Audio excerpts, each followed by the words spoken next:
welcoming two of the three members that make up the Pick Six podcast, Ryan Wilson and Will Brinson.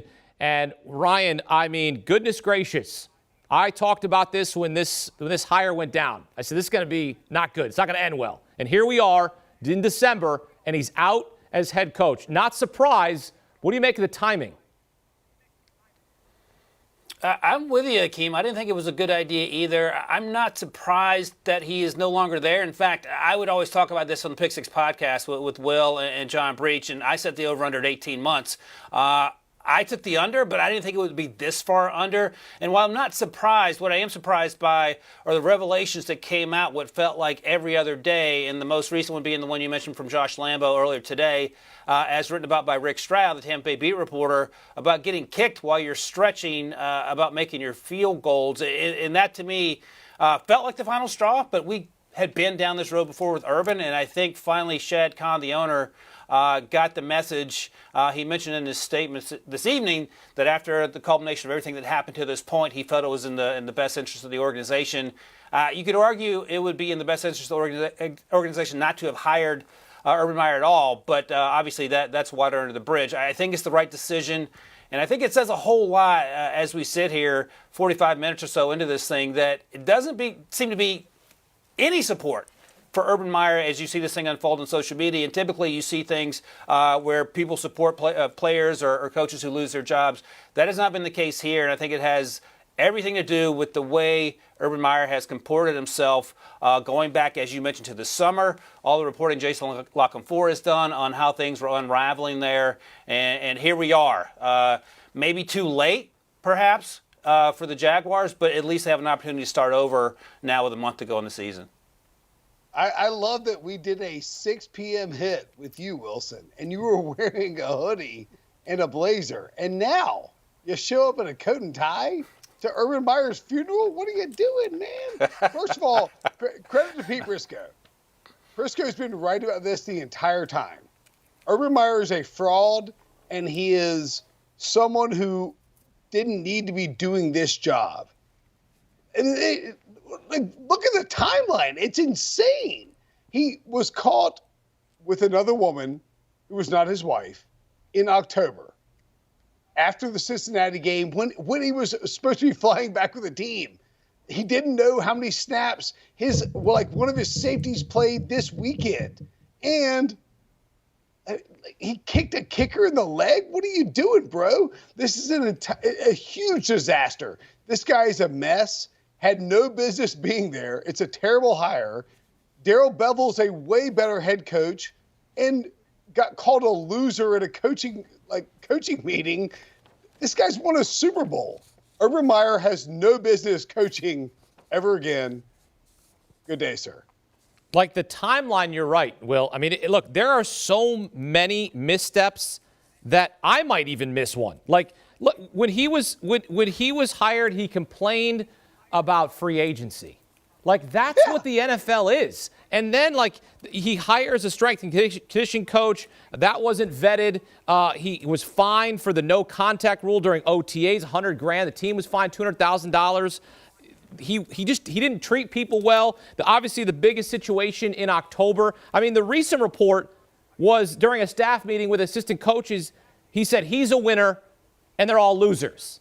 Like you can't make this stuff up. This is quadruple bad coaching bingo, Akeem. Like, what are we doing here? I mean, this is insane. It's almost a joke in terms of what he said and what he didn't do. And look, there's only 32 of these jobs in the NFL.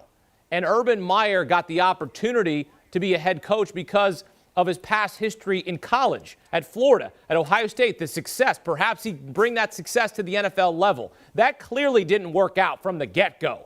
And to me, this is a guy that his reputation follows him. And nobody liked him in Jacksonville, as you heard Pete say. To me, this was just egregious from the get-go to even sign on with this guy and give him 6 years to try and – look, they have Trevor Lawrence, Ryan. Like, this could be one of the greatest quarterbacks in NFL history, and now they've ruined his first season. In a sense, yeah, Keem, but maybe they've saved the rest of his career True. because you and Brinson have hit on all the low points. And here's the other thing, by the way, for as terrible as a person as Urban Meyer has come off through all the reporting that we've seen and read, if they're winning football games, he still has a job. So he was not winning. He was not winning in a way that didn't make any sense. Brinson mentioned all the things that he didn't seem to know about his own team. You've documented him. We saw the handshake in midfield last week against with Mike Vrabel, his former assistant at Ohio State. And it just doesn't add up, given that his resume, as you've noted, Akeem, didn't translate to the NFL, and he seemed surprised by all the things that we've sort of been talking about here. And by the way, when you hold a meeting reportedly with all your coaches and tell them they're losers because of their resume, you're the person checking the resumes as you hire these folks. So who does that ultimately come back on? And I don't think, it felt like that Shad Khan, the owner, could withstand what happened at the restaurant with that woman that wasn't his wife when he didn't fly back with his team over the bye week. It felt like he could withstand the reports about the meetings where he's calling his employers losers, the ones that he hired after checking their resumes. But it feels like this Josh Lambo story where Josh Lambo was kicked while stretching and then responded to Urban like anyone would who was kicked at their job. I felt like that was the final straw for Shad Khan, and I think on some level Shad Khan is probably embarrassed, and I would imagine on another level he was grasping at straws to try to fix this organization. Of all the owners who've had a team for as long as Shad Khan has, he has the worst winning percentage of any of them, so I'm sure he was looking for a quick fix. Urban Meyer has made things worse, immeasurably worse, you could argue, but I do think the good news for not only Trevor Lawrence, for everyone else on that team, all the way down to the people working in the administration, all the way up to Trent Baalke, the general manager, things are better right now than they were the previous, 10, 11 months when he was hired back in January. All the jokes aside of losers hiring losers to do jobs, Pick Six podcast, of course. But like Urban walked up to his kicker and kicked his kicker in the leg, in his kicking leg, the day of a game. Like that's next level miserable coaching. What if this guy rips a hamstring and you have to go for 2-point conversions every time? What are you doing? This is not a coach. He doesn't know what he's doing, and he's now fired. So good for him, I guess, but my goodness, this is a bigger flameout than Bobby Petrino by far. Let me just read you the quick transcript of how this went. This is how Josh Lambo said it. Meyer said, "Hey, dip bleep, make your bleeping kicks." Lambo got kicked in the leg by Urban. He said it was a 5 out of 10, whatever that means. So 50% kick, you got a kick in the leg, regardless. And then Meyer said, quote, "Don't you ever bleep and kick," or excuse me, Lambo said to Meyer, "Don't you ever bleep and kick me again." And then he said, "I'm the head ball coach. I'll kick you whatever the bleep I want." Like sitting here, like we're talking about this story. You don't talk to people like that. You just don't. No. You don't do that. And I'm sitting here. How is a guy getting this opportunity to coach men and lead people in the NFL when, again, there's only 32 of these jobs, and they gave him this opportunity to lead Trevor Lawrence and try to return the entire organization around. I guess I'm lost in how he even got a job. He literally went George Costanza on the Jaguars. He signed a huge contract and then piled a bunch of strawberries in the Babe Ruth jersey and then drove the trophy around the parking lot and laughed at Shad Khan and was like, "You're going to pay me and I'm going to leave." That's what he did. Ryan, where do they go from here? Because this is a big mess to clean up. That's the question, right, Akeem? And I think in regards to your previous question, how did we get to this point? We got to this point because Urban Meyer won, and that masked a lot of things, and college presidents were happy to hire him because he would change those programs. And the transition, we've seen this before in terms of college coaches going to the NFL, sometimes that's a rocky road. And this was the rockiest road. I think Brinson's right. The Bobby Petrino situation in Atlanta was pretty terrible to watch unfold in real time, but nothing compared to this. Getting in a motorcycle accident with someone that's not your wife is peanuts compared to all the things that you just read about Urban Meyer. So where do the Jaguars go from here?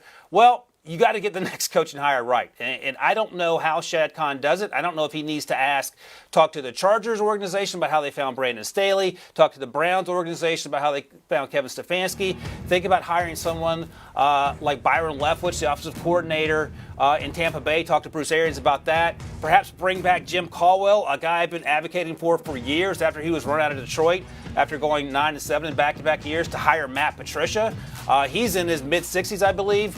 But it doesn't matter. At this point, anyone is an upgrade over what you've just been through. And I know folks in that organization were concerned to the point of paranoia about how things had unfolded during a very short time with Urban Meyer. Folks that I would speak to on that scouting staff would say to me, I don't even know if I can talk to you right now. And this was just general conversations about players. So I think there's going to be a sense of relief across that organization.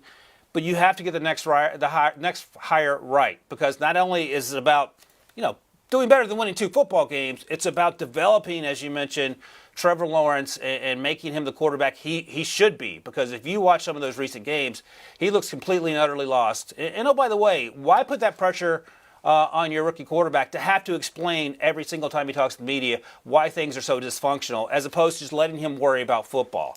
So Shad Khan, whatever he needs to do, whether it's hiring a consulting firm or handing off that job to someone else, has to get this next hire right. That will be the most important thing he does for this Jaguars team since he became owner. Yeah, I mean, there have been, 4 teams that have, or 3 teams, I guess, that have actually landed that coveted franchise quarterback. You got Elway with the trade, and then the Colts got, Luck and Manning, obviously. And now Trevor Lawrence, and the Jaguars have burnt this first year to the ground. It's embarrassing. And they did it they're going to pay Urban Meyer $50 million to go away. This is a horrendous decision-making. There's no way that you as a franchise can win if your ownership isn't invested and smart, and that the Jaguars aren't doing that. So I guess make Darrell Bevell the coach and go on from here. They're at a crossroads, and they don't know where they're going. It's a problem. And I don't have answers either, because clearly these billionaires don't either. This franchise is a disaster. It should be sent to London and just call the dogs off. I mean, what are they doing? That is a great question. What are we doing? That sums it up right there. Because look, as Pete Prisco said, he's a fraud, and he's still a fraud. And Urban Meyer, at the end of the day, is out in Jacksonville. Ryan Wilson, Will Brinson with their perspective here on CBS Sports HQ. Thank you, Med. Emergency podcast alert. And for all things NFL, check out the Pick 6 podcast. Join host Will Brinson and his super friends, Ryan Wilson and John Breach, delivering your daily fix of NFL news and analysis. Get you up to speed so you're always in the know. The Pick 6 podcast. Download and subscribe today.